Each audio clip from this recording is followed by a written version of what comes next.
Kan. Sekarang tiba saatnya kepada Ustaz Syafiq Basalama, fal yatafaddal mashkuran ma'jura.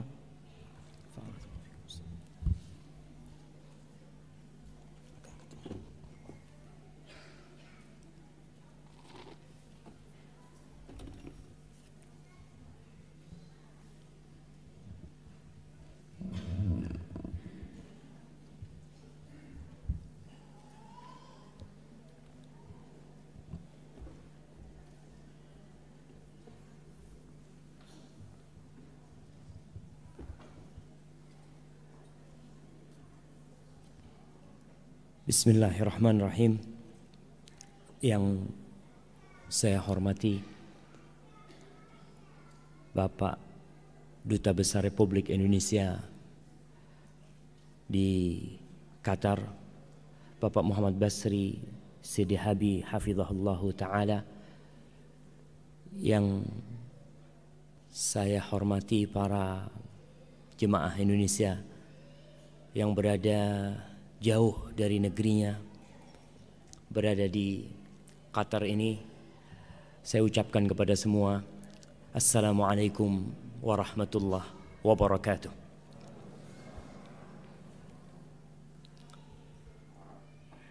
Alhamdulillah alladzi arsala rasulahu bil huda wa dinil haqq liyudhhirahu 'ala ad-dini kullihi walau karihal musyrikun. Segala puji bagi Allah Jalla Jalaluh yang telah mengutus Rasulnya dengan petunjuk dan agama yang benar, dengan Al-Quranul Karim dan dinul Islam, agar Allah memenangkan agamanya di atas seluruh agama, walaupun orang-orang musyrik membenci hal itu. Para jamaah, Allah menurunkan Al-Quran bukan untuk hiasan dinding. Allah menurunkan Al-Quran bukan hanya untuk ruqyah tatkala seseorang sakit. Allah menurunkan Al-Quran bukan hanya sebagai pendamping orang yang hendak meninggal dunia. Tapi Al-Quran sejatinya adalah hudan lil muttaqin, petunjuk buat orang-orang yang bertakwa. Tapi kitanya yang kadangkala kurang mensyukuri Al-Quran yang Allah turunkan. Allahumma salli wa sallim wa zid wa barik wa an'im ala sayyidina wa maulana wa qurrati a'yunina Muhammad wa ala alihi wa ashabihi ajma'in. Ya Allah, semoga salawatmu, salam, berkah dan nikmatmu senantiasa kau curahkan untuk hamba kekasihmu, untuk manusia termulia, untuk makhluk terindah yang pernah ada di muka bumi ini. Beliau alaihi salatu wassalam mengatakan, ana sayyidu waladi Adam yaumal qiyamah wala fakhr. Beliau mengatakan, aku adalah yang termulia di antara anak-anak Adam pada hari kiamat. Dan beliau mengatakan itu bukan untuk bersombong, tapi untuk menunjukkan bahwa beliau adalah makhluk termulia yang pernah ada. Semoga salat itu bersambung. Bismillah.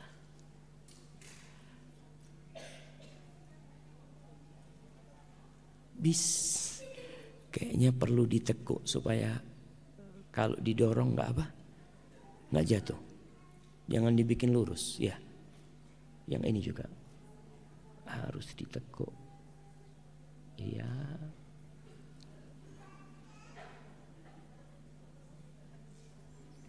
Nah,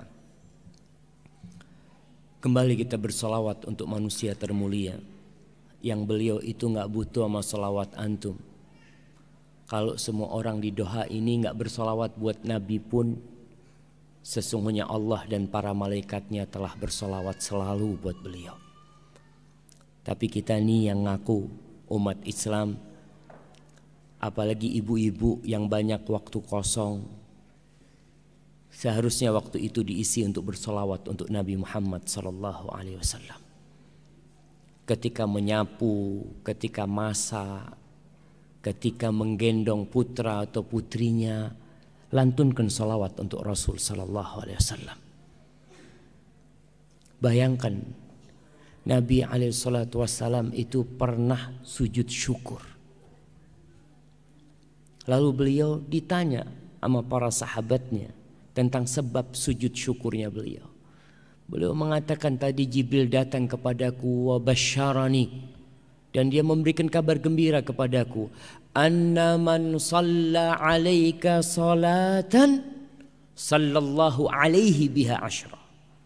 Kalau ada satu orang yang bersalawat untukmu satu kali kita bersalawat untuk Nabi alaihi salatu wassalam, maka Allah akan bersalawat 10 kali. Bayangkan jamaah, Allah yang menciptakan 7 lapis bersalawat kepada antum. Maka sebanyak apa keinginan antum untuk Allah bersalawat kepada antum, maka sebanyak itu pula salawat yang harus antum sampaikan untuk Nabi alaihi salatu wassalam. Tapi ingat, Nabi gak butuh mau salawat bapak-bapak dan ibu-ibu, gak butuh. Kenapa? Karena Allah sudah bersalawat.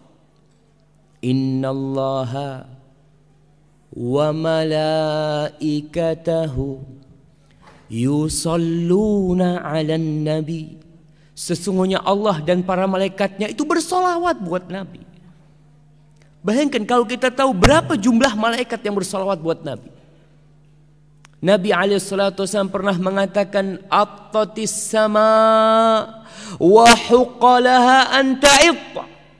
Langit itu merintih dan pantas dia merintih. Ma min maudhi'i arba'ati asabi'.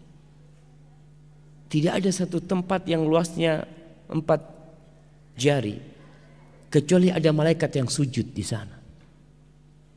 Bayangkan ada malaikat Allah yang tiap hari masuk ke Baitul Ma'mur, jumlahnya 70.000. Tiap hari masuk ke Baitul Ma'mur.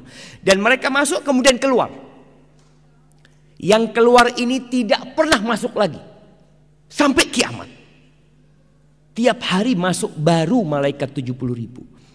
Itu semuanya bersolawat buat Nabi. Bayangkan, Allah itu ingin memberikan kehormatan kepada kita. Maka dia berfirman, ya ayyuhalladzina amanu sallu alaihi wa sallimu taslima. Wahai orang-orang yang beriman, bersalawat dan bersalamlah kalian untuk Rasul SAW. Sebuah kehormatan antum bisa bersalawat. Sebuah kemuliaan tatkala seorang hamba bisa duduk mengatakan Allahumma salli ala Muhammad. Antum setiap hari tatkala tasyahud, antum ingat enggak sama Rasul sallallahu alaihi wasallam? Ketika antum mengatakan assalamu alayka ayyuhan nabiyyu wa rahmatullah wa barakatuh, kadangkala lewat, tidak hadir di diri kita bahwa kita sedang bersalawat, bersalam untuk makhluk termulia, untuk Nabi kita. Maka kita perlu untuk memperbanyak salawat buat Nabi alaihi salatu wassalam, untuk keluarga beliau, untuk istri-istri beliau ya.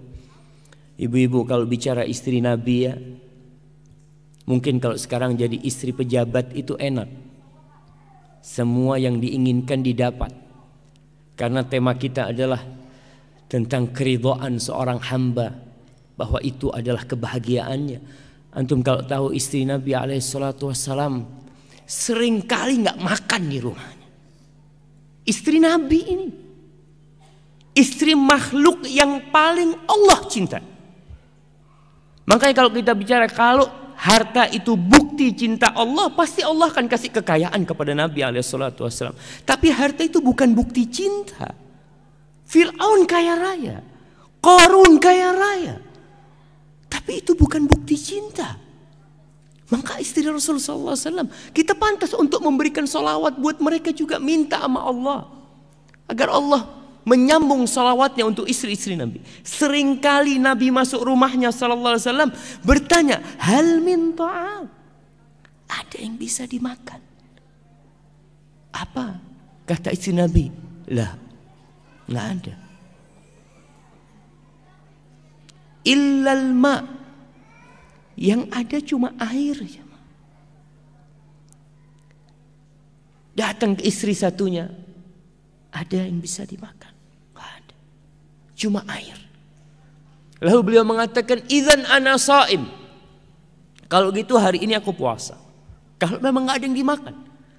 Jadi puasa Rasul sallallahu alaihi wasallam itu seringkali karena memang dituntut untuk puasa, nggak ada yang bisa dimakan. Maka kalau ibu-ibu sekarang jadi istrinya pejabat, istrinya orang kaya, Masya Allah, ingat, harta itu bukan tanda cinta. Innallaha yu'tid dunya man yuhibbu wa man la yuhib. Allah itu bagi dunia kepada semua orang. Yang kafir Allah kasih dunia, yang Allah benci Allah kasih dunia, yang Allah cintai Allah kasih dunia. Abdurrahman bin Auf kaya raya, Utsman bin Affan kaya raya, Nabi Sulaiman raja yang kaya raya. Naam. Tapi juga yang kafir Allah kasih. Walakinnahu la yu'til iman illa man yuhib. Tapi Allah tidak berbagi keimanan kecuali untuk satu jenis manusia, orang yang Allah cintai. Kalau bapak-bapak, ibu-ibu bisa sholat malam, mudah-mudahan itu bukti cinta Allah. Kalau bapak-bapak, ibu-ibu bisa puasa sunnah, mudah-mudahan itu bukti cinta Allah. Semoga salat itu bersambung untuk putra-putri Nabi. Anak keturunan Nabi ini yang ada hanya dari garis keturunan. Siapa? Anak kasih hadiah. Nah, ini kajiannya buat bapak-bapak apa buat ibu-ibu, Ustaz? Hah? Bapak-bapak nganter doang gitu. Nah, buat ibu-ibu pertanyaannya, ada mic nggak di situ? Baik, tafadhali.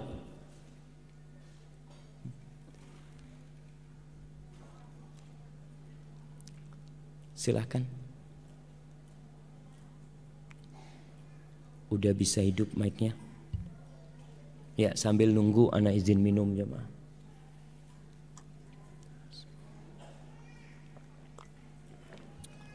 Panitia bisa dibantu, kayaknya mic-nya nggak hidup ya.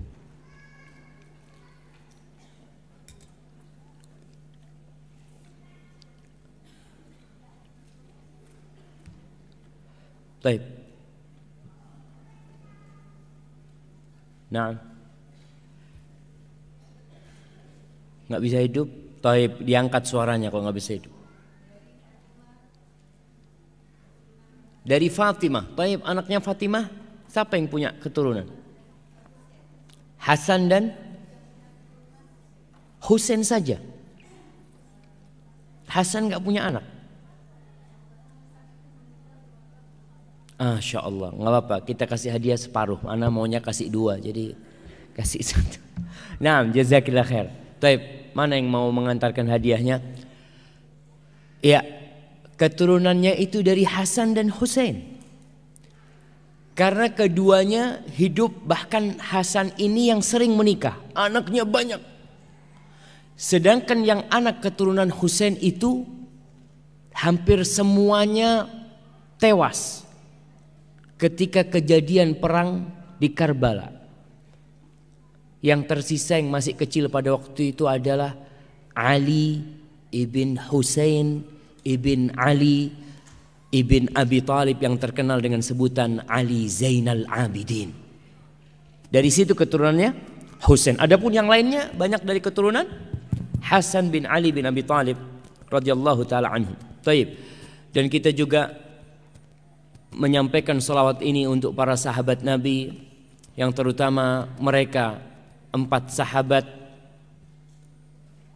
Abu Bakar As-Siddiq, Umar bin Khattab, Utsman bin Affan, dan Ali bin Abi Thalib, serta seluruh sahabat Nabi yang mereka telah berjuang demi tegaknya agama Allah ini dan sampainya kepada kita, radhiyallahu taala anhum ajma'in. Amma ba'd. Ma'asyiral muslimin wal muslimat rahimakumullah. Allah menciptakan kita untuk satu target. Kita diciptakan bukan untuk cari makan. Kita diciptakan bukan untuk bangun rumah. atau memiliki kendaraan. Kita diciptakan bukan untuk membangun gedung-gedung yang tinggi, gedung-gedung yang lebar, la. Tapi tujuan kita diciptakan adalah satu, yaitu mengabdi kepada Allah Jalla Jalaluh. Apa bedanya kita sama kerbau? Kerbau bekerja, iya. Kerbau cari makan, iya. Kerbau kawin, iya. Tapi bedanya kerbau melakukan itu hanya untuk perut dia belaka. Dia kerja karena kalau nggak kerja nggak dikasih makan. Maka dia akhirnya bekerja. Setelah kerja dia buang kotoran, dia kawin, hanya seperti itu saja. Kita bukan kerbau. Kita makhluk yang mulia. Yang Allah mengatakan tentang tujuan keberadaan kita, wa ma khalaqtul jinna wal insa illa liya'budun. Ma uridu minhum min rizqin wa ma uridu an yut'imun. Innallah huwar razzaqu dzul quwwatil matin. Kata Allah, tidaklah aku ciptakan bangsa jin dan manusia kecuali untuk mengabdi kepada aku, kata Allah. Maka kita nih, apapun jabatan kita, apapun posisi kita, apapun pangkat kita, kita adalah abdinya Allah Jalla Jalaluh. Dan setiap hari kita mengulangi itu ikrar, tidak berhenti-henti. Kita mengatakan iyyaka na'budu wa iyyaka nasta'in tiap hari. Karena kita tahu kita ini abdinya Allah. Siapapun orangnya, kita abdullah. Kata Allah, liya'budun, agar mereka beribadah kepada aku, mentauhidkan aku. Ma uridu minhum min rizqin. Aku nggak butuh, aku nggak mau mereka itu ngumpulkan rezeki buat aku. Mereka ngumpulkan makanan buat aku. Enggak, kata Allah. Karena pada hakikatnya kalian bisa makan, kalian bisa hidup itu dari Allah. Innallaha huwar razzaq. Allah tuh yang ngasih rezeki. Jadi Allah nggak butuh kita sedekah apa enggak. Semuanya itu untuk kalian. Karena Allah memberikan rezeki kepada kita. Ma'asyiral ikhwah rahimakumullah. Dalam masa pengabdian kita kepada Sang Pencipta di muka bumi ini, Allah telah menjamin semua fasilitas. Semuanya udah dikasih sama Allah. Apa? Ya, semuanya. Raga yang kita miliki ini dari siapa? Dari Allah. Rizki udah Allah tentukan. Tinggal kitanya nih mau nggak mengabdi kepada Allah. Seperti bapak-bapak ibu-ibu yang mungkin bekerja di Qatar sini. Tiket pulang pergi dikasih. Kalau nggak dikasih ya dikasih duit untuk beli tiket pulang pergi. Mobil dikasih. Rumah dikasih. Jaminan kesehatan dikasih. Gaji bulanan dikasih. Terus tidur-tiduran nggak mau kerja. Diusir itu. Nah, kita datangkan kalian ke sini ini untuk kerja. Kalau ternyata masih telat, pas waktu kerja jamnya telat, dilihat sekali telat, oke. 2 kali telat, 3 kali SP1, SP2, terakhir pulangan ke negerinya.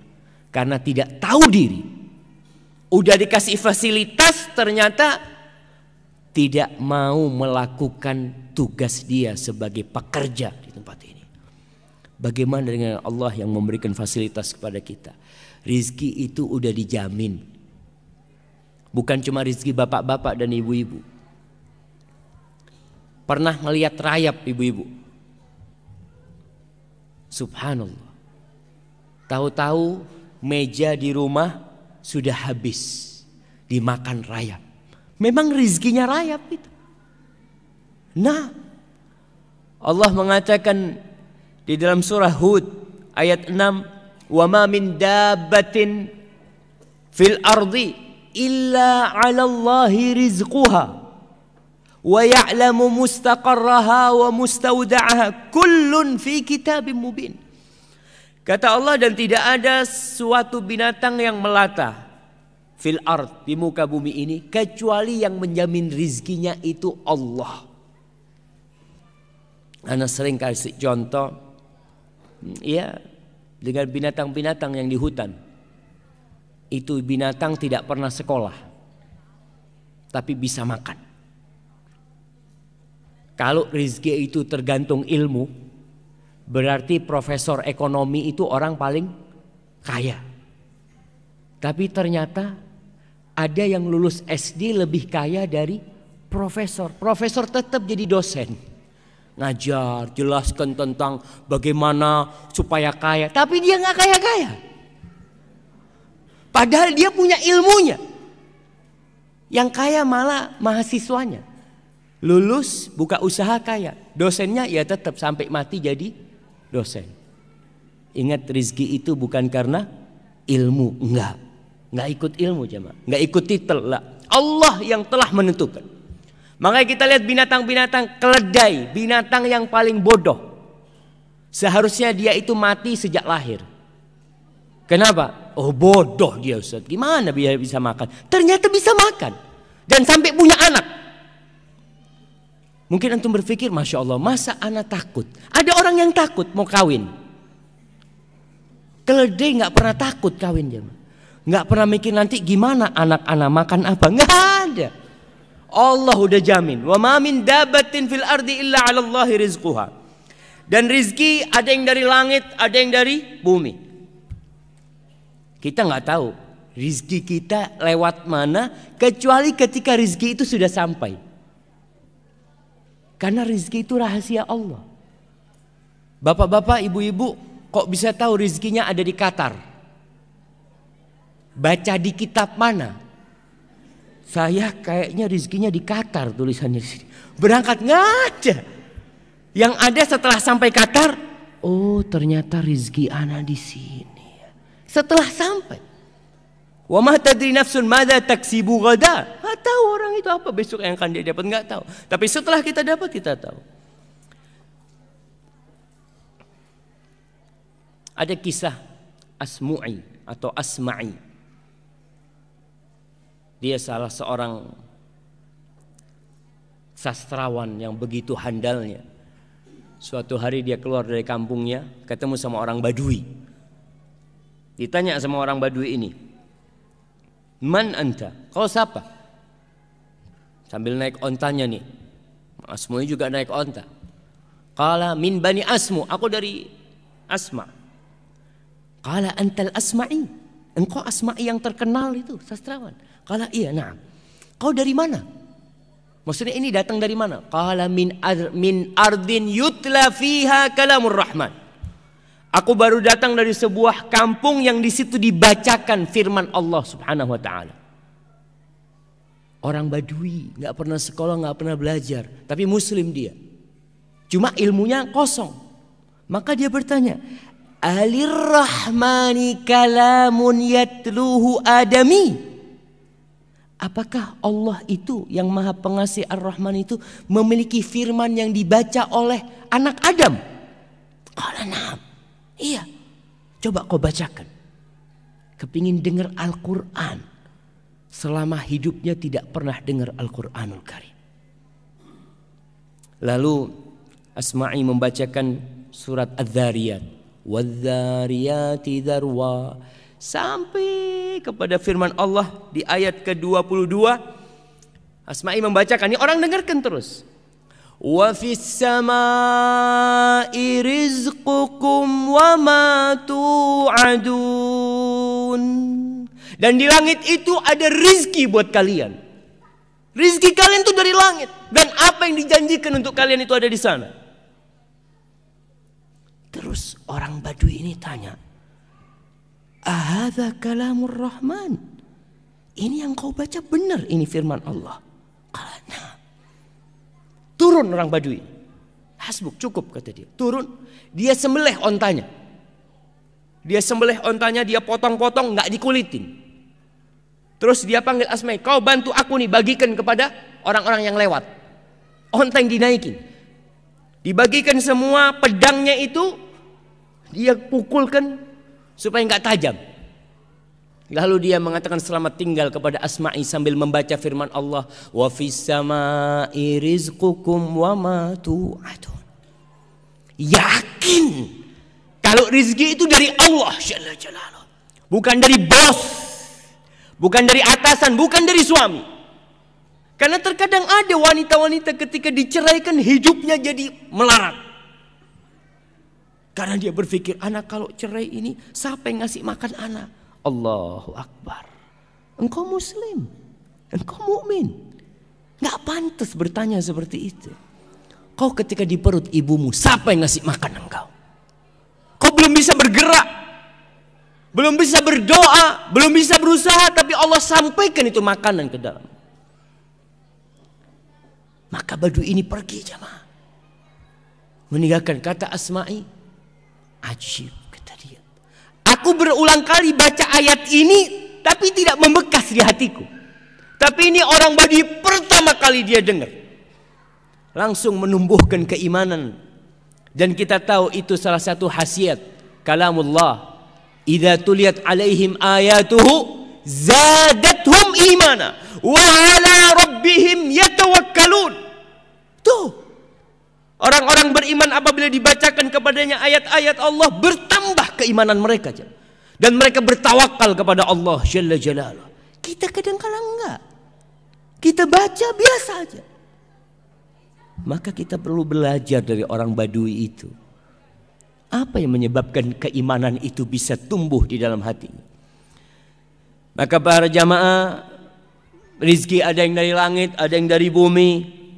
Di surat Al-A'raf ayat 10 Allah mengatakan, walaqad makkannakum fil ardi wa ja'alna lakum fiha ma'aish. Kita telah menempatkan kalian nih, memposisikan kalian di bumi, dan kami menjadikan buat kalian penghidupan di sana, di bumi ini. Dan ingat, rizki itu telah dibagi, nggak akan tertukar. Rizki itu bukan sandal. Kadangkala kita pulang dari masjid sampai rumah, ini sandal siapa yang anak pakai? Kok kayaknya kebesaran? Rizki bukan sandal, sehingga tertukar, nggak ada. Makanya nggak perlu kadangkala orang punya usaha toko, tokonya sama-sama jualan sandal. Yang satu ketika ngelihat orang datang, ini masuk ke toko yang mana nih? Masuk ke toko sebelah. Allah, seharusnya itu ke sini seharusnya. Bukan. Memang dia ke sana rizkinya dia. Kalau rizkimu dia akan datang ke sana. Kau tutup, diketuk pintunya. Kalau itu rizkimu, rizki nggak bakal tertukar. Allah mengatakan, nahnu qasamna bainahum ma'isyatahum fil hayatid dunya. Di surat Zukhruf ayat 32. Nih kita kajian udah berapa ayat nih yang kita dengar. Tapi ada bekas enggak di diri kita? Kadang-kala enggak. Maka kalau belum ada bekas, ayatnya ditulis, pulang dibaca. Mungkin penjelasan Ustadz kurang lengkap, kurang sempurna, sehingga tidak membekas di dalam jiwa. Maka antum perlu untuk baca lagi. Baca tafsir Ibnu Katsir, baca tafsir At-Tabari. Apa yang mereka katakan tentang ayat yang dibacakan tadi? Kata Allah, kami yang membagi di antara mereka penghidupan mereka. Fil hayat, Allah yang bagi. Para jamaah, kalau pembagian rezeki itu diserahkan ke Bapak Dubes umpamanya, kira-kira antum dapat semua enggak? Enggak. Kalau pembagian rezeki itu diserahkan kepada Bapak Presiden, kira-kira semua warga Indonesia akan dapat enggak? Enggak. Antum lihat kadang-kala di kampung itu ada raskin, kalau diserahkan kepada Pak RT yang dapat siapa? Yang dapat siapa? Ya udah kerabat-kerabat dia. Karena manusia nggak bisa, Allah yang bagi. Allah, kata Allah, nahnu, bukan kalian yang bagi. Karena kita itu punya sifat kikir, punya apa, tapi Allah itu karim, Allah jawad, subhanallah jamaah. Kemudian kita tahu ketika bapak-bapak, ibu-ibu di perut ibunya, itu sudah ada yang mencatat. Nih fulan sampai mati nggak kawin. Iya. Maka kadang-kadang tuh melihat, ajib fulan ini udah umur 53 nggak kawin-kawin. Ya mungkin memang sampai mati nggak kawin. Tapi kapan kita tahu kalau takdirnya dia nggak kawin? Kalau sudah mati. Oh ternyata memang dia sampai mati nggak punya istri, nggak punya pasangan hidup. Semua sudah dicatat. Dia hidup bahagia atau tidak. Bahkan dalam hadis riwayat Muslim, Rasulullah sallallahu alaihi wasallam mengatakan, kullu syai'in biqadar. Semua segala sesuatu itu dengan takdir, dengan ketentuan Allah. Hatta al-ajiz wal kais. Sampai orang cerdas dan bodoh pun itu sudah Allah takdirkan. Masya Allah. Ini apaan ini? Masya Allah. Tambah banyak hadiahnya jamaah. Baik, dan rizki itu ada yang dicari, dan ada yang mencari. Jamaah pada ngelihat yang dikeluarkan Ustadz Syukron. Ustadznya nggak dilihat akhirnya. Ya kita lihat juga apa yang dibawa Ustadz Syukron.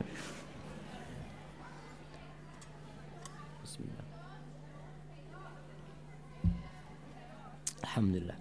Nah, rizki itu ada yang dicari dan ada yang mencari. Baik, anak akan kasih hadiah jam. Yang bisa jawab, kasih contoh rizki yang mencari. Ibu-ibu apa bapak-bapak? Ibu-ibu kesian. Nah, fadhal. Rizki yang mencari, rizki ada yang dicari, kayak bapak-bapak ibu-ibu ini datang ke Qatar itu mencari rizki. Tapi ada yang nggak dicari, tapi rizki itu nyari ibu-ibu. Nah, kayak jam ini, kira-kira rizki yang mencari apa dicari? Fadhalu. Apa contoh rizki yang mencari? Artinya orang itu nggak nyari sama sekali. Tapi rizkinya dia tuh dicari sama rizkinya. Tafadhal. Itu ada yang menjawab sebelah sana. Silahkan.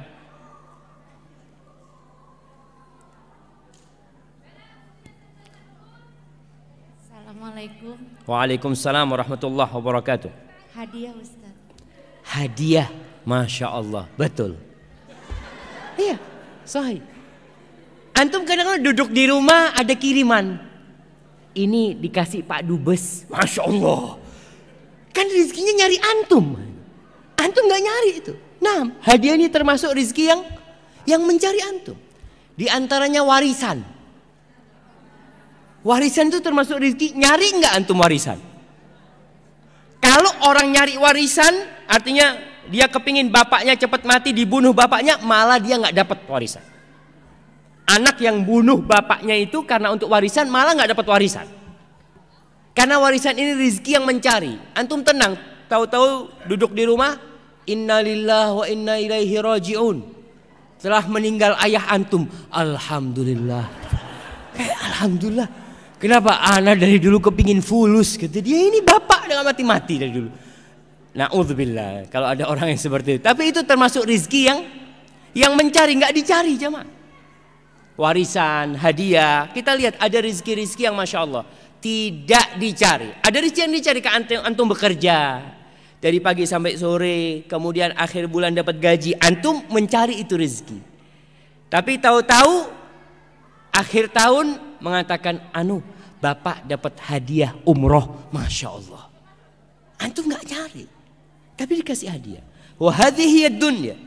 Kita harus melihat mana rizki kita. Kemudian sebagian ada yang rizkinya disempitkan.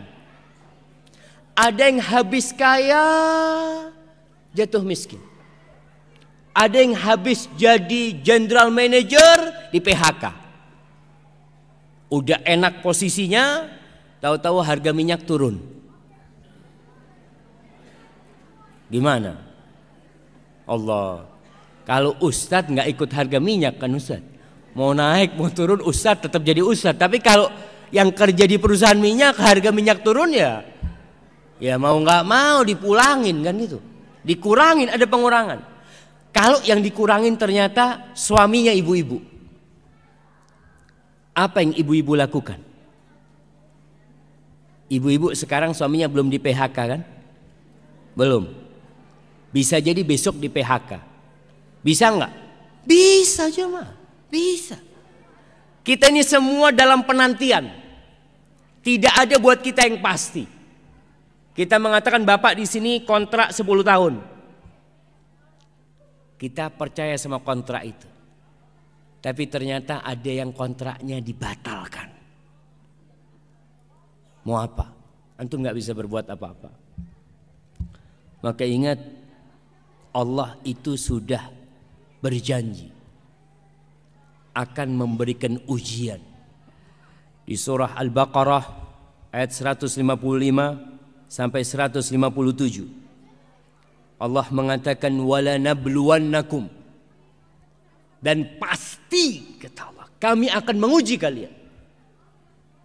Ujiannya itu apa? Bisyai'in minal khauf, dengan sedikit rasa takut. Takut ditinggal mati anak. Kadangkala anak sakit, mulai hati ini bingung. Panasnya lebih 40. Anaknya kejang-kejang. Yang namanya pikiran gak karu-karuan. Ini rasa takut Allah uji. Ibu-ibu diuji rasa takut, mungkin suaminya kawin lagi. Itu termasuk ujian rasa takut, ya Allah. Sampai ada seorang suami ngomong sama istrinya, istriku, Masya Allah. Dia ngomong sama istriku, kau lebih suka aku kaya atau miskin? Ibu-ibu lebih suka suaminya kaya apa miskin? Ibu-ibu lebih suka suaminya kaya apa miskin? Kaya tapi kawin lagi. Allah Ustaz. Milih mana ibu-ibu? Milih mana, miskin? Gimana? Kaya tapi setia katanya. Loh, emangnya Nabi SAW gak setia? Nabi itu istrinya banyak, setia Nabi SAW. Jangan dikatakan orang kalau kawin lagi ini pengkhianat, bukan.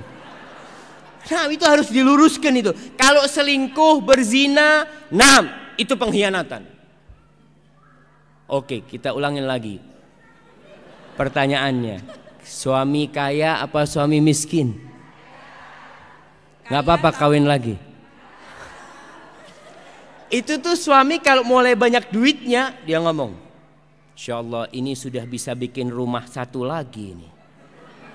Nah, duit udah banyak, ini buat apa gitu loh. Makanya ibu-ibu kalau suaminya kaya, suruh banyak sedekah. Nah, ketika suaminya tambah, bang abang bangun masjid aja bang, kata dia. Nah, supaya gak bangun rumah lagi dia. Gak apa-apa, diarahkan. Ini termasuk mengarahkan suami untuk kebaikan. Karena biasanya orang kalau sudah punya kelebihan, pikirannya ya mau bantu orang lain.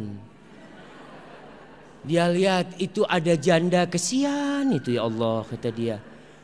Maka ya sudah diarahkan. Abang kalau mau bantu itu janda, carikan orang suruh ngawinin dia bang. Kasih duit, kata dia. Supaya duitnya habis suaminya. Tapi ibu-ibu kadang-kadang gak suka. Namun itu termasuk rasa takut. Takut ujian dari Allah. Takut suaminya kawin lagi. Doa, ya Allah, jangan sampai suami anak kawin lagi. Si suami doa, ya Allah, mudah-mudahan istriku ridho aku kawin lagi. Insya Allah. Kuat-kuatan doa, bismillah. Kalau ternyata suaminya kawin lagi, Allah, kayaknya doa suami yang dikabulkan, ya Allah. Rasa takut itu ujian. Rasa takut semuanya. Rasa takut di PHK, rasa takut dimutasi. Kalau mungkin ada orang-orang yang kerja di pemerintah, dia sudah nyaman, takut kalau dia dimutasi. Kalau dimutasi ke tempat yang lebih enak, alhamdulillah. Tapi dimutasi ke tempat yang lebih nggak nyaman, itu rasa takut. Yang kedua, walju, dengan rasa lapar. Mungkin ibu-ibu tidak pernah merasakan diuji kelaparan. Tapi kalau kita lihat saudara-saudara kita yang berada di Aleppo, di beberapa tempat, mereka makan nggak bisa. Wa naqsin minal amwal, berkurang hartanya. Yang awalnya pemasukan suami Masya Allah 10 juta tiap bulan, tahu-tahu jadi 3 juta. Nggak siap ibu-ibunya. Biasa pakai tas yang harganya, harga berapa jemaah? Ibu-ibu yang harga tasnya paling mahal anak kasih hadiah. Nah, Fadol, kita kepingin tahu nih ibu-ibu pakai tas harga berapa jemaah? Nah, tafadhol. Kayaknya malu mereka. Tapi padahal mau gaya bagus-bagusan tas dia kadang-kala. Tapi Allah uji. Dicuri mobilnya. Rumahnya terbakar. Kemarin kita lihat pasar Senen terbakar. Entah itu terbakar sendiri atau ada yang membakar, tapi intinya itu ujian dari Allah Subhanahu wa taala. Allah akan uji dengan kekurangan harta, wal anfus, kekurangan orang-orang yang dicintai. Subhanallah, jamaah, subhanallah ya. Pernah ada satu kejadian, ya kita ini memang harus yakin sama Allah. Ada gempa di sebuah rumah. Itu ibu karena cintanya sama anaknya, dia gendong itu anak langsung lari keluar rumah. Dan rumah itu akhirnya ambruk. Dia mengatakan alhamdulillah, ternyata yang dia gendong itu bantal. Anaknya habis. Ujian dari Allah Subhanahu wa taala. Maka kita harus siap. Dan ujian ibu-ibu ini ya di sini kalau kita lihat ya, karena sebagian orang itu merasa ujian dia begitu besarnya di sini. Allah, kalau antum lihat rumah-rumah yang hancur di Aleppo, anak-anak yang dikeluarkan hanya tinggal kakinya dari runtuhan gedung-gedung. Kadangkala anak 5 orang mati semuanya, tinggal anaknya kecil yang masih hidup. Bayangkan bagaimana ujian mereka. Saudara-saudara kita yang pernah kejadian tsunami di Aceh. Subhanallah, ketika itu musim haji. Banyak orang yang pulang haji, rumahnya nggak ada. Anaknya semua nggak ada. Orang tuanya nggak ada. Tinggal dia sama istrinya aja. Melihat reruntuhan itu jamaah. Ujian dari Allah. Wassamarat, ya, kekurangan buah-buahan. Pertanian gagal. Perkebunan tidak sukses. Itu semua ujian dari Allah Subhanahu wa taala. Lalu Allah katakan wabasyiris sabirin. Berikan kabar gembira kepada orang-orang yang bersabar. Siapa sih orang-orang yang bersabar itu? Alladzina idza asabathum musibatun qalu. Mereka adalah orang-orang kalau kena musibah tidak menyalahkan siapa-siapa. Nggak perlu antum menyalahkan siapa-siapa. Mereka langsung mengatakan inna lillah wa inna ilaihi raji'un. Inna artinya nih orang masih bisa berkata. Kalau yang sudah mati udah selesai. Orang ini yang kena musibah, kata-kata dia adalah sesungguhnya kami milik Allah. Bukan cuma anakku, bukan cuma rumahku, bukan cuma mobilku. Inna, aku ini milik Allah. Kalau Allah mau ambil, Allah ambil. Wa inna ilaihi raji'un. Dan sesungguhnya kami akan kembali kepada Allah Subhanahu wa taala. Itu yang perlu kita bacakan. Akan dapat apa orang yang membaca hal itu tatkala kena musibah? Ana kasih hadiah. Orang kalau mengatakan inna lillahi wa inna ilaihi raji'un dan dia bersabar dapat apa? Bapak-bapak. Ana bapak-bapak sekarang tunggu. Kesian bapak-bapaknya nih. Nah, fadhal. Yang pertama salawat dari Allah. Yang kedua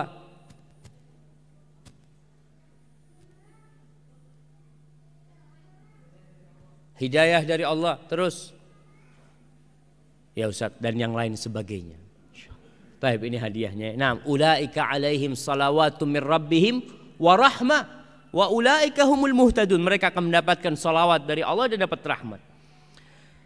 Ma'asyiral muslimin wal muslimat rahimakumullah. perlu diingat, ujian itu bukan hanya musibah. Tapi nih orang-orang yang hidup nyaman pun sedang diuji. Para sahabat mengatakan dulu waktu kita diuji karena miskin, kita semua sukses. Tapi ketika diuji dengan harta, sebagian gagal dalam ujian itu. Allah mengatakan wa nabluukum bisyarri wal khairi fitnah wa ilaina turja'un. Dan kita tuh nguji kalian dengan kenyamanan dan tidak nyaman, dengan kejahatan, dengan keburukan, dan dengan harta. Itu ujian. Tinggal lihat, kalau ujiannya itu adalah musibah, maka yang lulus adalah orang yang bersabar. Kalau ujiannya itu nikmat, yang lulus adalah orang yang bersyukur. Antum masuk yang mana? Ketika miskin, Masya Allah, Senin Kemis. Ketika miskin, sholat malam gak pernah putus, duha, Masya Allah. Tapi ketika sudah banyak fulusnya, waktu sholat duha ada di mana? Yang nyapu sudah pembantu. Dulu dia nyapu sendiri masih bisa sholat duha. Sekarang yang nyapu rumah pembantu dia nggak bisa sholat duha. Ada apa ini? Seharusnya sekarang kau lebih banyak sholat duhanya. Karena waktumu lebih panjang. Yang masak pembantu, yang nyapu pembantu, yang nyuci pembantu. Kau dulu pada waktu belum punya semuanya, kau bisa sholat duha. Tapi kenapa sekarang gak bisa? Kau perlu bertanya. Mungkin kau termasuk yang gagal dalam ujian nikmat itu. Karena orang yang sukses dalam ujian nikmat itu sebagai sarana untuk lebih mendekatkan diri kepada Allah. Alhamdulillah aku punya waktu kosong sekarang. Dulu harus bekerja, capek. Sekarang karena sudah jadi bos, kerjanya cuma tanda tangan. Iya. Dulu masih harus ke sana, ke sini. Masya Allah, antum lihatlah di kantor itu kadang-kala yang rajin sholat duha malah yang sibuk. Kalau yang kerjanya sedikit rajin ngapain? Rajin pegang tablet. Jadi amalannya itu amalan jari telunjuk. Sret. Sret. Subhanallah. Sedangkan yang masih kerjanya ngantarkan teh apa, lihat waktu, ada waktu sholat duha, dia sholat duha. Maka lihat, antum lulus atau tidak. Para jamaah rahimakumullah, kebahagiaan itu bukan di tas yang mahal. Kebahagiaan itu bukan di HP yang paling anyar. Kebahagiaan itu bukan di rumah yang mewah. Kebahagiaan itu bukan di anak-anak yang banyak. Kebahagiaan itu bukan di kekayaan yang berlimpah. Karena Allah itu Ar-Rahmanir Rahim. Kalau Allah menjadikan kebahagiaan itu di harta, bagaimana dengan orang yang mati dalam kondisi miskin? Yang dia dalam hidupnya belum pernah makan sate, belum pernah makan donat yang enak, belum pernah naik pesawat sampai mati. Berarti dia nggak pernah bahagia? Nggak. Allah tidak menjadikan kebahagiaan di harta, tidak pula di popularitas. Sehingga orang kalau terkenal, selebriti bahagia. Nggak.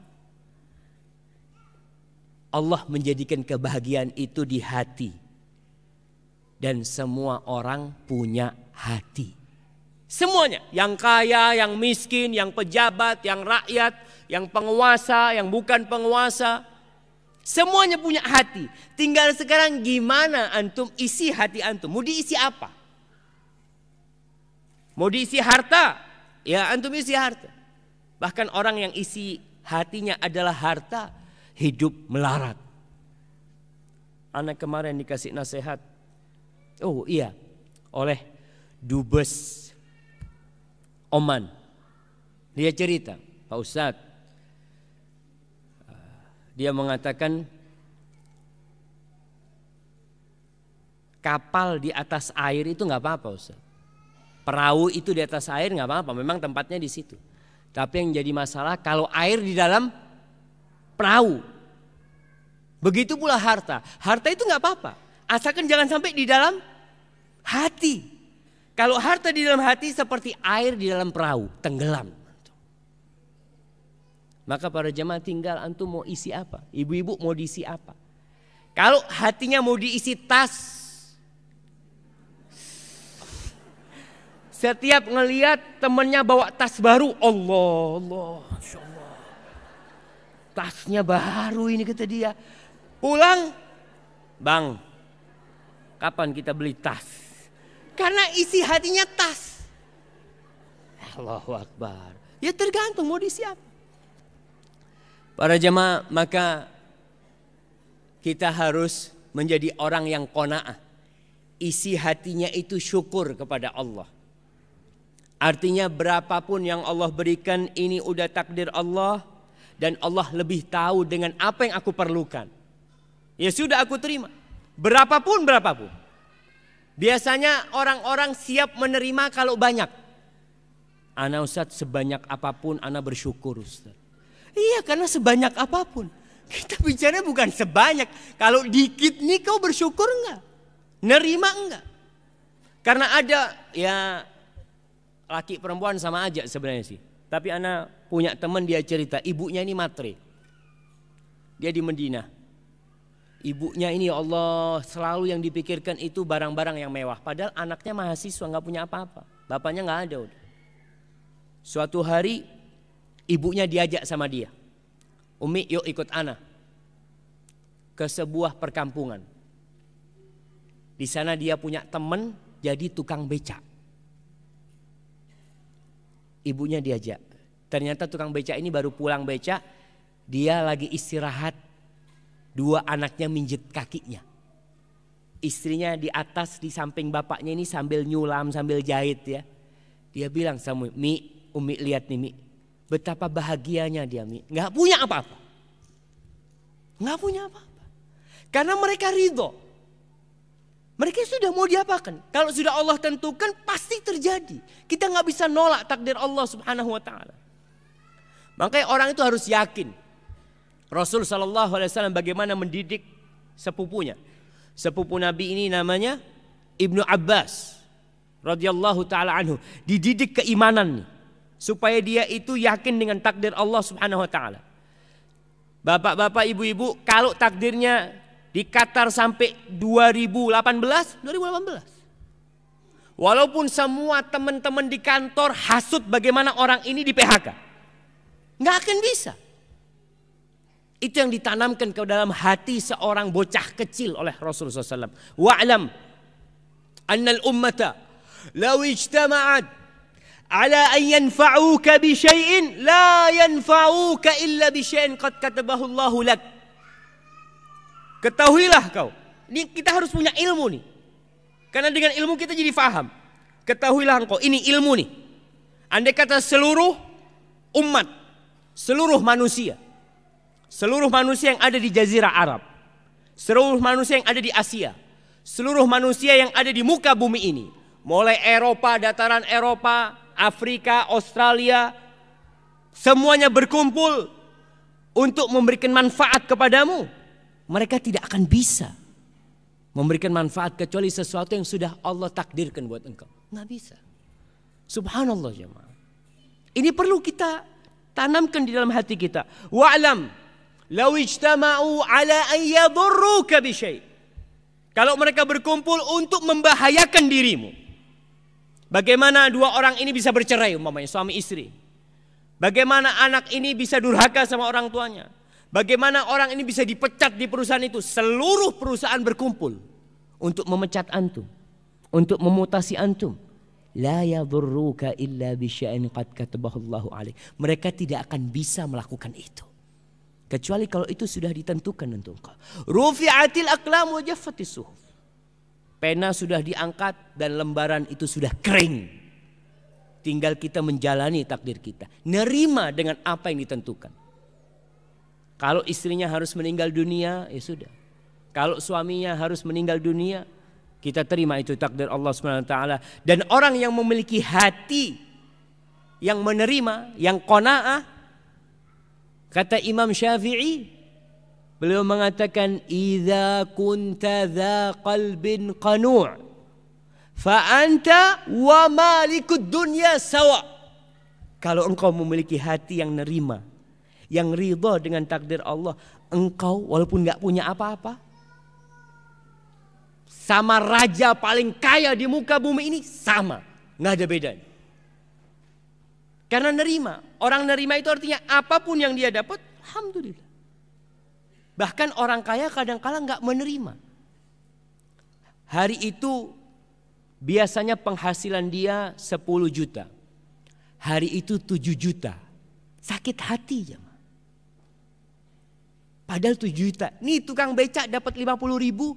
Pulang dengan tersenyum ngomong sama anaknya. Alhamdulillah nak, bapak dapat duit 50. Nih orang kaya 7 juta nggak bersyukur. Masalahnya apa? Hatinya yang lagi nggak benar. Ma'asyiral ikhwah rahimakumullah. Berkaitan dengan qanaah ini, subhanallah, kanzun la yafna. Menerima itu adalah sebuah harta karun, harta simpanan yang tidak habis. Kalau antum punya uang 1 triliun, habis. Sakit, masuk rumah sakit, biaya rumah sakit bermiliar-miliar. Dari Qatar nggak bisa nanganin ke Eropa. Diobatin di Eropa, nggak sembuh, balik ke sini, ternyata asetnya satu persatu sudah habis. Karena yang dia miliki adalah harta. Tapi kalau kau memiliki jiwa yang qanaah, yang menerima dengan takdir Allah, apapun yang dibawa, maka insya Allah engkau akan menjadi seperti orang paling kaya di muka bumi ini. Ma'asyiral ikhwah rahimakumullah, apa yang akan didapat oleh orang yang qanaah? Orang yang menerima dengan nikmat yang Allah berikan, dengan ketentuan yang sudah Allah tuliskan. Yang pertama, hatinya akan penuh keimanan. Catat nih. Dan keyakinan kepada Allah. Ketika dia qanaah, ya sudah, kayaknya memang kayak gini nih takdirnya Allah buat aku. Namun tetap dia berusaha. Kita tadi udah bilang, ada rizki yang dicari, ada rizki yang mencari. Tetap sebagai manusia berusaha. Rizki yang mencari itu datang sendiri. Antum nggak boleh duduk-duduk. Anak, kau lagi ngapain di sini? Ya, anak lagi menunggu rizki yang mencari anak. Nggak mau bekerja, duduk di masjid. Nggak, tetap kau harus berusaha. Karena kita tidak tahu dengan takdir Allah Subhanahu Wa Taala. Orang yang qanaah, hatinya akan dipenuhi keimanan dan yakin sama Allah. Ibnu Mas'ud radhiyallahu taala anhu mengatakan, inna arja ma akunu lirizq idza qalu laysa fil baiti daqiq. Kata Ibnu Mas'ud, aku nih baru mengharapkan rezeki. Jadi kondisi yang di situ aku paling mengharap rezeki itu kalau keluargaku ngomong, di rumah sudah habis tepungnya. Tepungnya sudah habis. Artinya di rumah udah nggak ada yang bisa dimakan. Itu baru orang, dia mulai berharap kepada Allah SWT. Tapi kalau enggak, alhamdulillah dia menerima. Al-Imam Ahmad bin Hanbal mengatakan, asarru ayyami, hari yang paling aku senangi. Asarru ayyami ilayya yaumun usbihu wa laysa indi syai'. Hari yang paling aku gembira di situ adalah hari ketika hari itu aku nggak punya apa-apa. Kenapa jamaah? Karena hati kita akan bulat hanya untuk Allah Subhanahu Wa Taala. Ya udah, mau minta sama saya Allah sudah. Itu antum kalau qanaah. Kemudian orang yang qanaah hidupnya bahagia. Di surat An-Nahl ayat 97 Allah mengatakan, man amila salihan min dzakarin aw untha wa huwa mu'minun falanuhyiyannahu hayatan thayyibah wa lanajziyannahum ajrahum bi ahsani ma kanu ya'malun. Kata Allah, barang siapa beramal soleh, lelaki atau wanita. Kita lihat nih orang-orang yang mengatakan Islam itu bias gender. Baca nih ayatnya. Allah mengatakan barang siapa beramal soleh, lelaki atau wanita, wa huwa mu'min, dengan catatan dia beriman. Catatannya nih iman. Yang pertama kita katakan tadi, faedah orang qanaah itu iman. Yakin dia. Ini orang beriman mengatakan la ilaha illallah Muhammad Rasulullah sallallahu alaihi wasallam, apa yang akan didapat? Falanuhyiyannahu hayatan thayyibah. Pasti kami akan berikan kepadanya penghidupan yang baik. Penghidupan yang baik. Ingat, penghidupan yang baik. Bukan Allah akan kasih rumah yang lebih luas. Bukan Allah kasih jabatan yang lebih tinggi. Bukan Allah perbanyak hartanya. Allah akan berikan kehidupan yang penuh dengan kebahagiaan. Itu di dunia. Walanaziyannahum ajrahum bi ahsani ma kanu ya'malun. Dan kami akan berikan pahala buat dia yang terbaik dari apa yang mereka perbuat. Allah akan kasih pahala yang paling baik buat dia.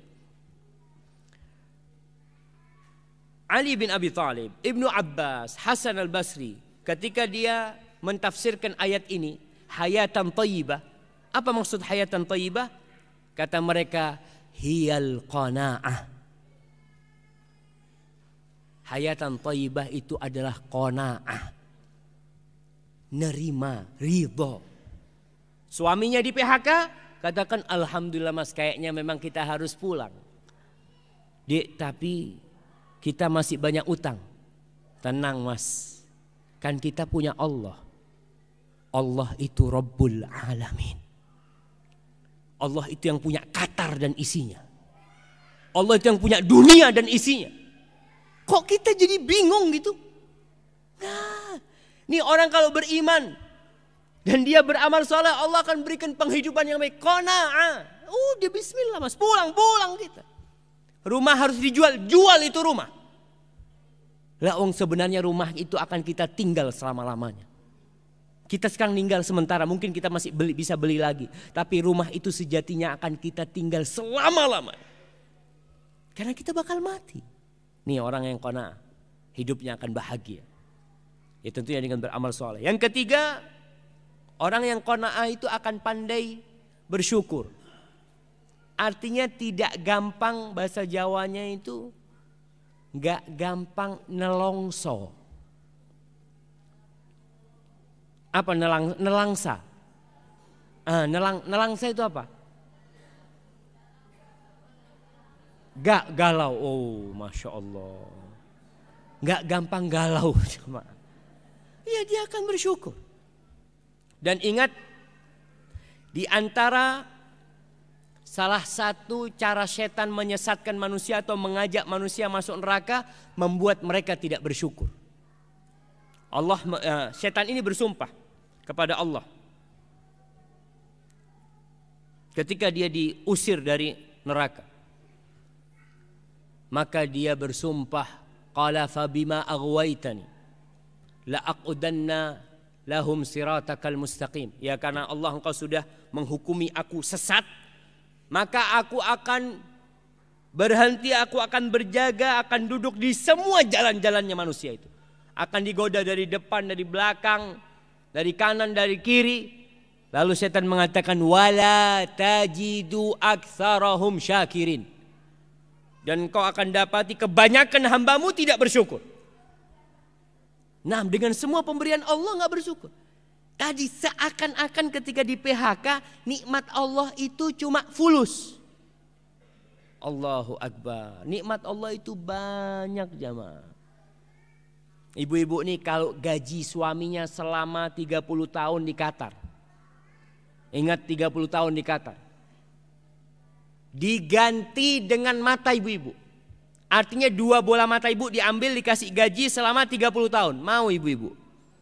Enggak. Tapi yang dilihat fulus terus. Yang lainnya bukan nikmat. Ya, orang yang qanaah akan tahu, ya Allah, nikmat Allah itu banyak. Maka ingat, kebanyakan orang-orang itu tidak mensyukuri nikmat Allah. Dan Allah mengatakan, wa qalilun min ibadiyas syakur. Sedikit dari hambaku yang pandai bersyukur. Sedikit, kata Allah. Syakik Al-Balkhi, dia pernah bertanya kepada gurunya Ibrahim bin Adham. Ditanya ini Syakik sama gurunya, gimana hidupmu, kata dia. Ya, in ruziktu syakartu. Wa in muni'tu sabartu. Ya aku kalau dapat rezeki aku bersyukur. Kalau nggak dapat apa-apa ya aku bersabar. Apa katanya Ibrahim bin Adham? Hakada ta'malu kilabu balkhin indana. Anjing di kampungku sama kayak gini kerjanya. Anjing di kampungku sama kayak gini. Artinya anjing itu kalau dikasih makanan dia makan. Iya, dia mengatakan in ruzik tuh akal tuh. Kalau aku dikasih rezeki aku makan. Kalau nggak dikasih rezeki aku sabar nggak makan. Anjing-anjing di kampungku sama kayak gini. Kalau dilemparin daging dia makan, nggak dilemparin dia diem doang. Maka muridnya tanya, oh berarti aku sama anjingmu. Kalau kau gimana guruku? Apa kata gurunya? Amma ana idza ruziqtu athartu wa idza muni'tu syakartu. Kalau aku dapat rezeki, aku berbagi. Nggak dimakan sendiri. Kalau aku dapat rezeki, aku berbagi. Kalau aku dihalangi dari rezeki, aku bersyukur. Kenapa bersyukur? Tadi nikmat Allah ini banyak jemaah. Dan bisa jadi antum nggak punya rezeki, itu nikmat dari Allah. Bayangkan orang ketika nggak punya rezeki, sebelum azan sudah ada di masjid. Dia ketika lagi susah, nggak ada kerjaan, dengar sebelum azan dia sudah ke masjid. Ketika punya duit nggak ke masjid kecuali kalau qomat. Berarti lebih nikmat mana? Dia dapat ke masjid sebelum azan dan punya rezeki ke masjid ketika qomat. Berarti ketika dia nggak punya rezeki itu malah lebih nikmat sebenarnya buat dia. Tapi kita kadang-kala lupa. Maka ingat orang yang qanaah itu akan senantiasa bersyukur kepada Allah. Kalau punya rezeki dia berbagi, bukan dimakan sendiri. Kalau dia nggak dapat rezeki, ya dia bersyukur karena nikmat Allah itu banyak sekali. Para jamaah rahimakallah, disebutkan dalam sebuah hadis yang diriwayatkan oleh Ibnu Majah dan dihasankan oleh Busiri bahwa Nabi SAW mengatakan, kun wari'an takun a'badan nas. Jadilah engkau orang yang wara', engkau akan menjadi orang yang paling ahli ibadah. Wa kun qani'an takun ashkaran nas. Jadilah engkau orang yang senantiasa qanaah nerima, engkau akan menjadi orang yang paling pandai bersyukur. Jadi enggak pernah nelangsa. Apapun yang datang, alhamdulillah, alhamdulillah. Suaminya pulang umpamanya, "Dek, hari ini enggak dapat apa-apa. Alhamdulillah mas pulang sehat." Fadhal. Ada istri yang kayak gitu. Suaminya datang nggak bawa apa-apa. Ya Allah, gimana mas? Ini sudah habis ini nasinya. Allahu Akbar. Tapi kadang-kala kita nggak sampai habis nasinya jemaah. Kita mungkin nggak bisa beli pulsa sekarang. Nggak punya duit itu nggak bisa beli pulsa. Allah yahfad min kulli syarr. Maka jemaah, orang yang qanaah ini tidak akan gampang mengadukan Allah kepada makhluknya. Dia tidak akan gampang curhat kepada orang lain. Kita ini kadang-kala curhat kepada orang lain kalau lagi susah. Kalau lagi dapat nikmat, diam 1000 bahasa. Kalau lagi susah datang, Allah kata dia, suamiku ini kayaknya lagi punya masalah. Ini itu, cerita sama orang lain. Sejatinya orang yang cerita itu sedang menceritakan Allah. Allah nih kasih susah sama suamiku.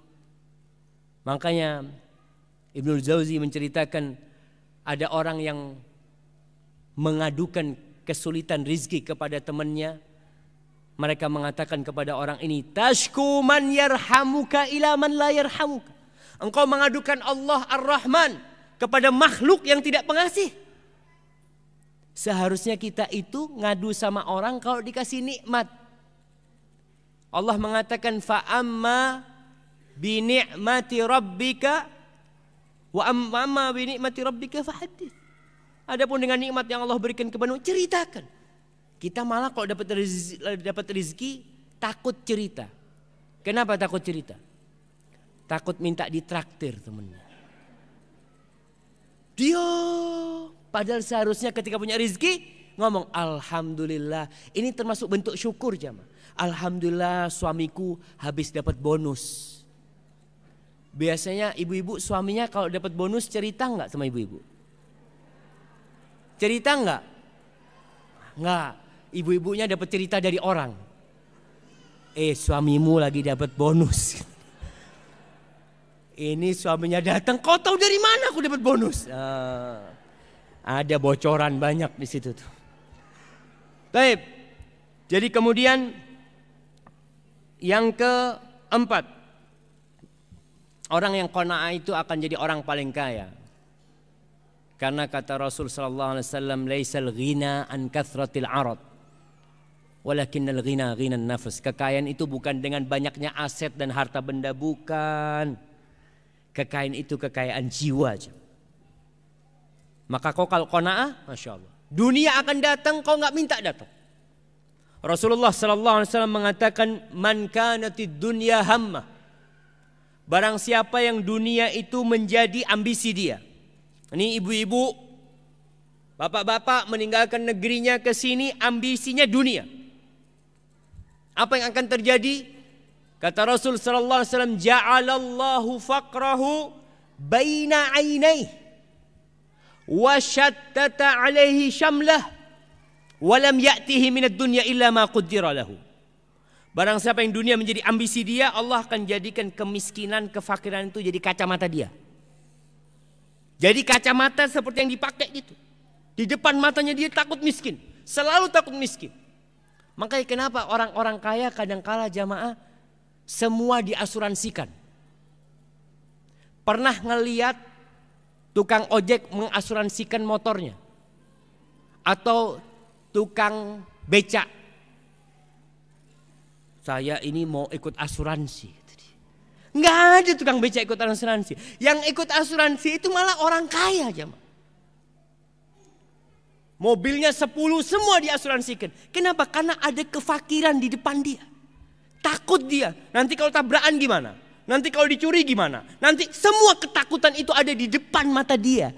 Ja'alallahu faqrahu baina 'ainai, di depan matanya kemiskinan. Sehingga dia terus cari lagi, terus menumpuk hartanya karena takut. Wa syattata 'alaihi syamlah, semua urusannya dicerai-beraikan. Orang kalau ambisinya dunia, seharusnya nih orang semakin kaya kan semakin mudah berangkat umroh. Iya. Tapi ternyata dia malah nggak bisa umroh.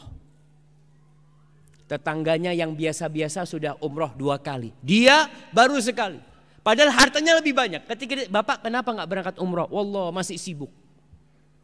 Ada urusan di perusahaan ini yang belum selesai.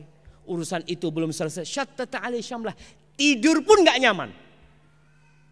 Karena urusannya bingung itu loh. Besok ada meeting di sini, besok ada rapat di situ, besok ada ini, semua jadi berat buat dia.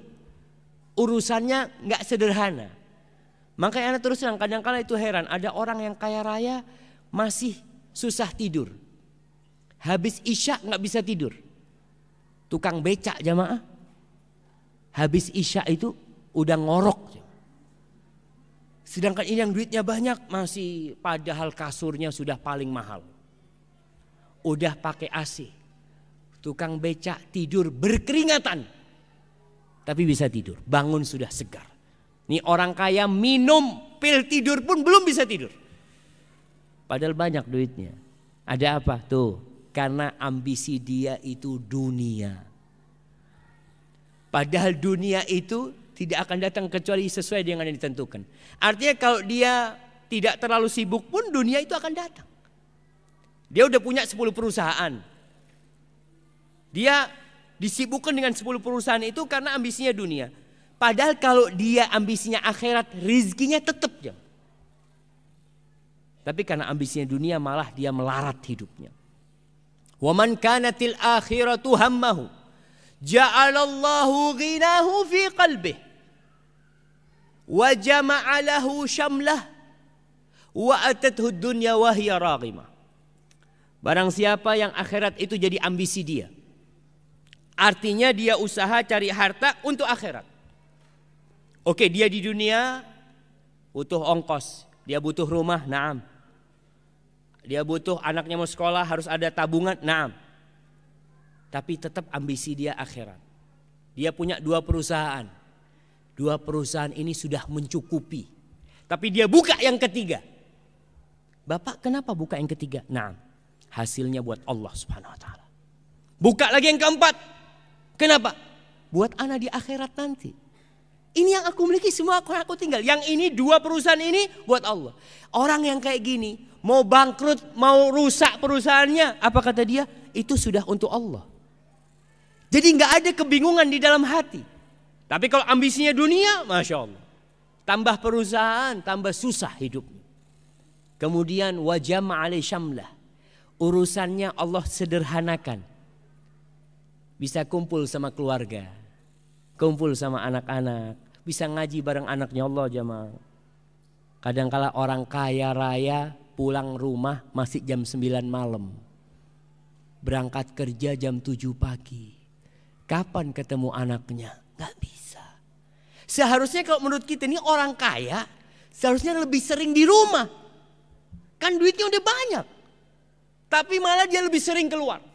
Ke rumah hanya untuk tidur. Urusannya gak selesai-selesai. Tapi kalau urusannya akhirat, masya Allah. Antum datang ke rumah gak akan takut. Antum sudah titipkan itu perusahaan kepada Allah Subhanahu wa taala. Antum datang ke rumah, Allahu Akbar jamaah.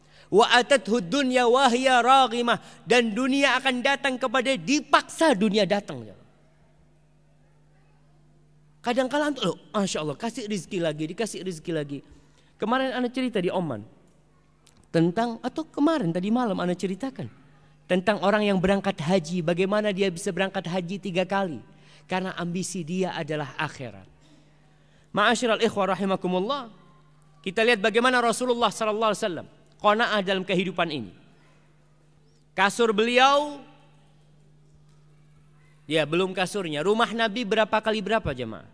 Ana kasih hadiah. Nah, ada jam di sini. Ibu-ibu ini kepingin rumahnya 1000 meter. Berapa lantai? 2 lantai. Ada kolam renangnya. Ana mau tanya, berapa luas rumah Nabi Muhammad sallallahu alaihi wasallam?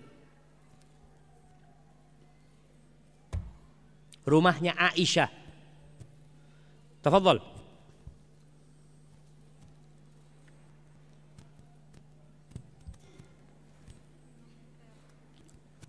Jamaah, masa satu aula gini ibu-ibu nggak ada yang tahu dengan rumahnya Rasulullah sallallahu alaihi wasallam. Assalamualaikum. Waalaikumsalam warahmatullah. Ustaz, 6 meter persegi. 6 meter persegi. Berapa kali berapa? 3 Ustaz. 3 kali 2. Ya, ya ini jawabannya hampir benar. Maka anak kasih hadiah buku aja. Siapa yang mau jawab yang benar jamaah? Fadhal. Iya.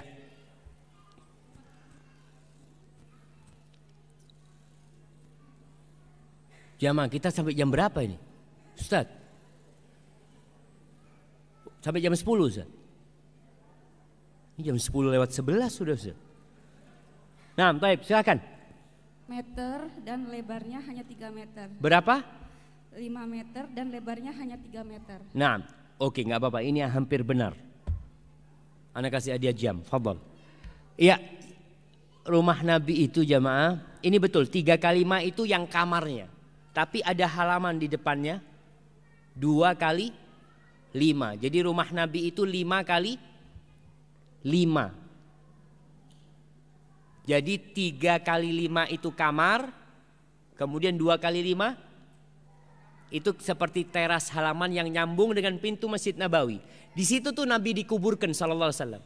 Jadi Nabi dikuburkan bukan di dalam kamar, tapi di dalam teras yang nyambung dengan Masjid Nabawi.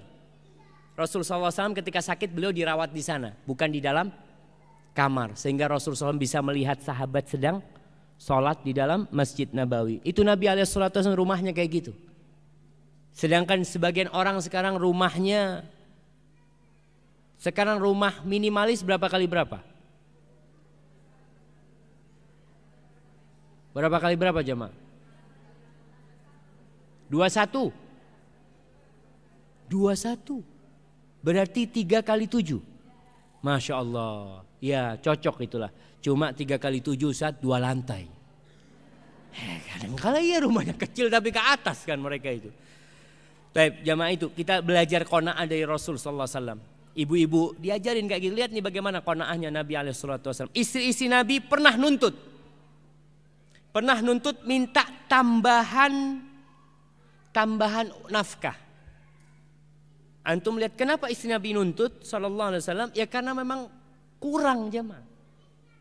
Mereka lebih sering nggak makan. Bahkan Aisyah radhiyallahu taala anha cerita pernah marra hilalun, thumma hilalun, wa lam yuqad fi baiti Rasulillah sallallahu alaihi wasallam nar. Berlalu rembulan. Kemudian datang rembulan selanjutnya, kemudian berlalu. Kemudian datang rembulan yang ketiga dan di rumah Nabi alaihi salatu wasallam kompornya tidak hidup. Bayangkan. Apa yang dimakan? Kurma sama air. Maka mereka pernah menuntut minta tambahan. Akhirnya ketika mereka minta tambahan nafkah, Rasulullah sallallahu alaihi wasallam sempat mendiamkan mereka selama 1 bulan. Ini sebagai bentuk pendidikan kepada mereka. Didiamkan istri-istri Rasulullah.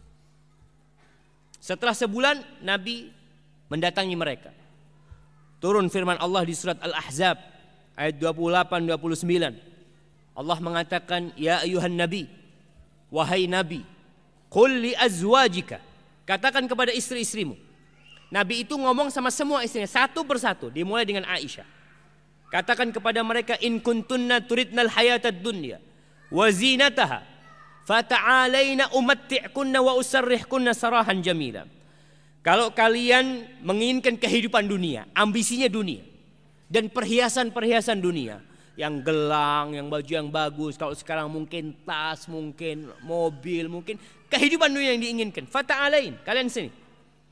Aku akan berikan mut'ah, artinya kenikmatan kepada kalian. Aku akan kasih harta sama kalian. Wa usarrihkunna sarahan jamila. Kemudian aku akan ceraikan kalian semua. Ketika kalian tuntutan dia, aku akan ceraikan. Karena Nabi tidak mampu untuk memberikan, dan ini pendidikan. Masa istri Nabi ambisinya dunia?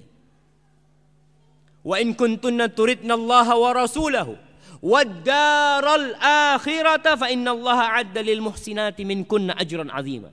Kalau yang diinginkan oleh kalian ini adalah Allah dan Rasulnya dan kehidupan akhirat, maka sesungguhnya Allah mempersiapkan untuk orang-orang yang berbuat kebajikan, orang-orang muhsinat dari kalian itu pahala yang besar sekali. Ternyata semua istri Nabi memilih Allah dan Rasulnya. Tidak ada yang diceraikan sama Rasul SAW. Dipilih, kau kalau mau sama aku ya aku kayak gini hidupku. Kalau kau mau dunia ya sudah aku kasih kau, nanti aku ceraikan. Semua istri Rasul SAW milih. Yang pertama milih Rasul dan Allah. Yang pertama ditanya itu Aisyah radhiyallahu taala anha. Aisyah ditanya, wahai Aisyah, kau pulang, kau ajak musyawarah bapakmu, orang tuamu, kau milih aku atau aku ceraikan? Apa kata Aisyah? Tentangmu aku musyawarah sama orang tuaku? Enggak, aku milih engkau. Kata Aisyah, Nabi, nanti kalau istri-istrimu tanya aku milih siapa, kau jangan kasih tahu ya. Kata Aisyah.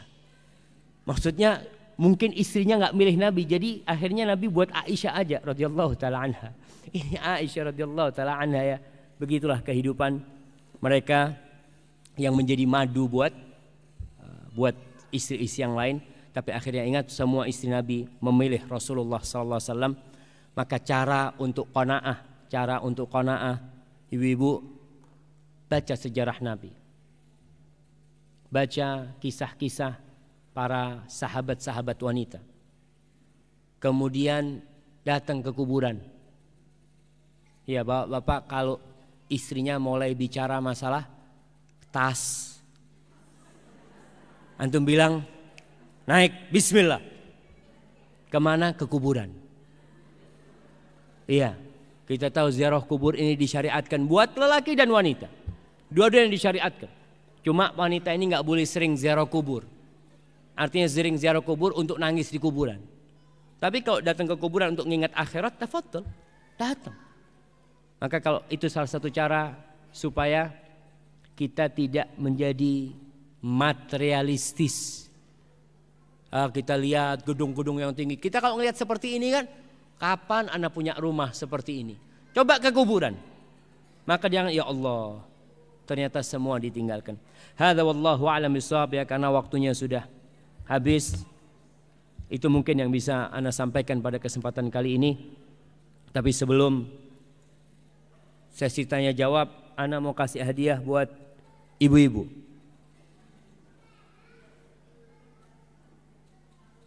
Nah, Masya Allah. Nah, hadiahnya buat ibu-ibu yang bisa menyimpulkan ceramah tadi. Nah, mic-nya Ustaz, fadhal Ustaz. Kita udah selesai. Nah, iya. Yang mau menyimpulkan ceramah tadi. Iya, silahkan.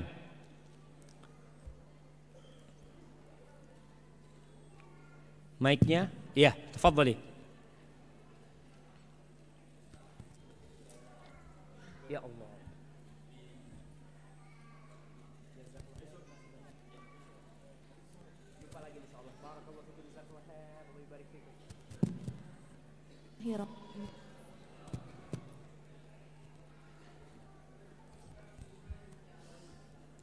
Iya, silahkan.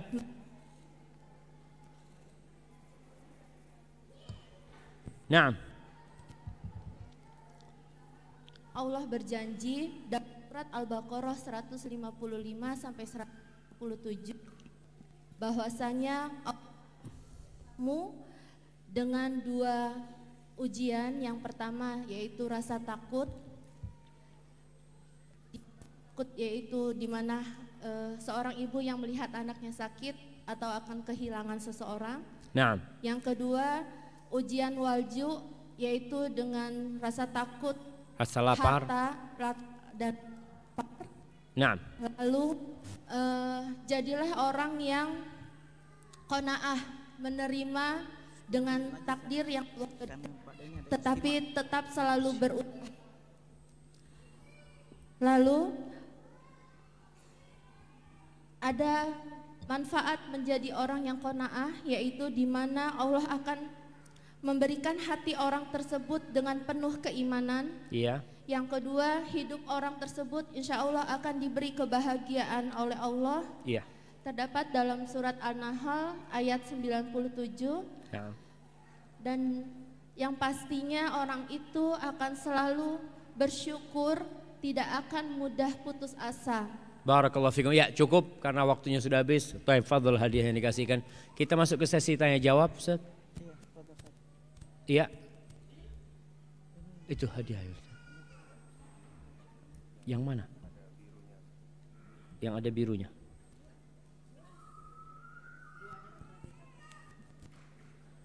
Nah, ini ada beberapa pertanyaan yang sudah dikirim. Assalamualaikum Ustaz, bagaimana menghadapi orang tua yang mengharapkan kita untuk menunjukkan hasil kerja di luar negeri supaya mereka bangga kita, padahal kita tidak ingin seperti itu. Bagaimana kita menghadapi hal seperti itu? Barakallahu fiik. Ya, berkaitan dengan menunjukkan nikmat itu diperbolehkan dalam batasan-batasan yang wajar. Artinya jangan sampai kita punya nikmat kita sembunyikan. Kita boleh dalam artian kita dikasih nikmat sama Allah pakai baju yang bagus. Kita dikasih nikmat duit banyak, ya pakai mobil yang lebih bagus, itu nggak apa-apa.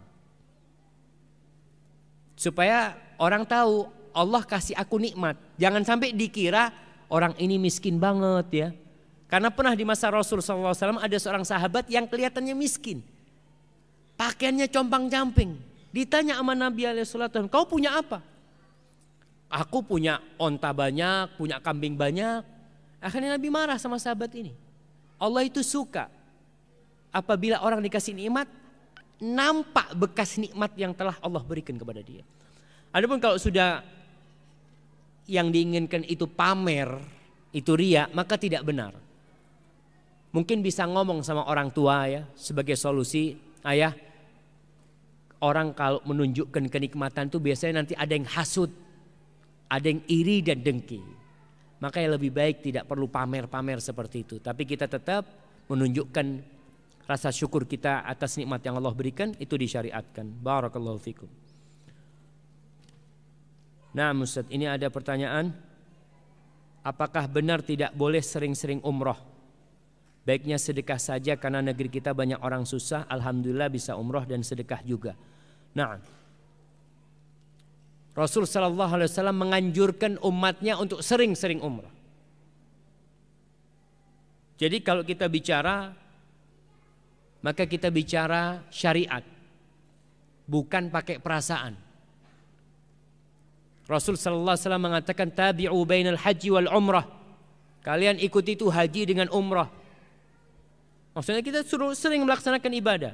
Kenapa? Fa innahuma yanfiyanil kufra wal faqra kama yanfil qir khabathal hadid. Karena sesungguhnya umrah dan haji itu menghilangkan, menafikan kefakiran dan kekufuran. Jadi orang berangkat umrah, berangkat haji itu enggak tambah miskin jemaah. Asalkan satu, niatnya lillahi ta'ala. Maka kalau orang-orang ini bisa berangkat umrah, umrah lagi nggak apa-apa. Karena umrah itu termasuk ngecas keimanan. Sedekah, sedekah. Yang nggak benar itu kalau orang ini berangkat, nah orang ini berangkat umrah tapi tetangganya miskin nggak dibantu, itu yang bermasalah. Berarti niatnya sudah nggak benar nih. Kalau niatnya lillahi ta'ala, dia akan melihat namanya fikih prioritas, mana yang lebih diutamakan.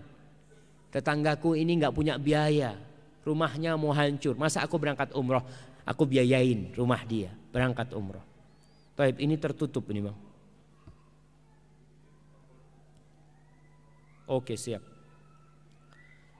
Taib, ini assalamualaikum Ustaz. Ini penting. Nah kayaknya ini penting tapi temanya bukan sekarang nih.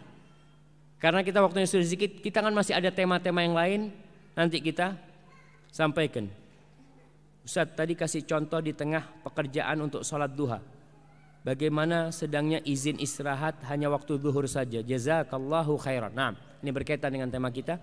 Ya kalau memang nggak boleh, artinya memang harus duduk di sana, tidak ada toleransi umpamanya. Ya udah nggak boleh. Tapi kalau ada toleransi, boleh bikin kopi. Kadang-kadang kan orang kerja kepingin minum teh, boleh dia minum teh bikin. Berarti ada toleransi untuk istirahat yang sedikit. Ya nggak apa-apa sholat duha. Tapi kalau nggak boleh Ustaz. Kita itu duduk di sana, bolehnya cuma ke toilet. Teh dikirim. Ada kan yang di perusahaan tehnya itu dikirim. Nggak bisa kita duduk bikin teh. Maka dilihat al-mu'minuna ala syurutihim ya. Orang-orang beriman itu sesuai dengan persyaratan mereka. Kalau itu jadi aturan pekerjaan ya harus. Baik, ini pertanyaan. Bagaimana menyikapi pendapat keluarga atau teman kita yang sering mengucapkan dunia dan akhirat harus seimbang. Padahal kita harus mengejar amalan-amalan soleh kita untuk akhirat mendapatkan surga. Bagaimana tips yang syar'i untuk memberi nasihat kepada keluarga atau teman seperti ini agar tidak tersinggung? Nah, kalau bicara ini dari muskat ternyata pertanyaan. Kalau memang harus seimbang, nah. Kalau memang jujur seimbang. Kau kerja buat dunia berapa jam? Jam 7 sampai jam 4. Terus kerja akhirat berapa jam? Sholat cuma 5 waktu. Ngaji hari Jumat doang. Kadang-kala mereka ngomong seimbang tapi nggak seimbang, tetap lebih berat kepada dunia. Seimbang itu alhamdulillah sudah bagus. Yang terjadi kata Allah, bal tu'thirunal hayatad dunya. Yang terjadi itu kalian lebih mengutamakan kehidupan, itu yang terjadi. Wal akhiratu khairu wa abqa. Akhirat itu lebih baik dan lebih kekal. Jadi kalau bicara seimbang gini nih. Bicara seimbang itu waktu kita hidup di dunia 70 tahun. Waktu hidup di akhirat unlimited. Antum kalau seimbang ya seimbang. Berapa jam untuk yang selama-lamanya dan berapa jam untuk yang di dunia. Kayak orang yang digaji 2 juta sama digaji 10 juta. Apa kerjanya sama? Ya nggak mungkin. Begitu pula dunia akhirat. Anggap dunia ini 2 juta, akhirat 10 juta. Maka seharusnya kita bekerja lebih. Terus bagaimana ngasih tahu orang tua? Ya itulah, kita harus beradab kalau ngasih tahu orang tua ya. Pelan-pelan sambil ngobrol, sekali-kali bawa ke kuburan orang tuanya. Ini enggak apa-apa kita. Pak, ziarah yuk. Ibu nih meninggal, kita lihat kuburannya ibu.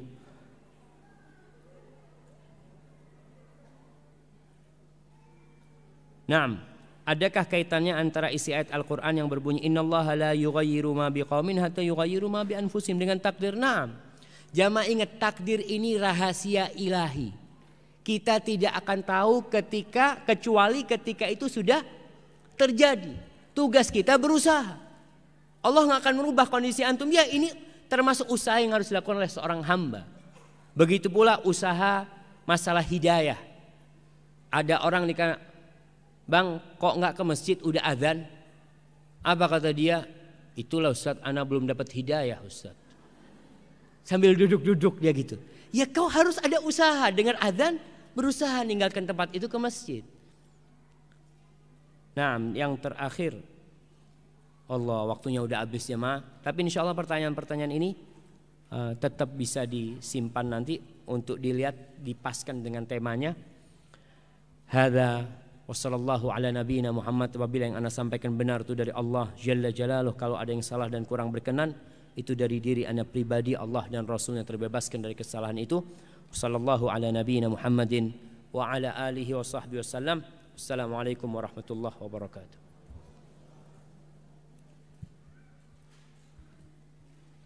Jazakallah khairal jaza kepada Ustadzana Ustadz Syafiq Basalama atas tausiahnya, atas kajian ilmiahnya. Semoga apa yang beliau sampaikan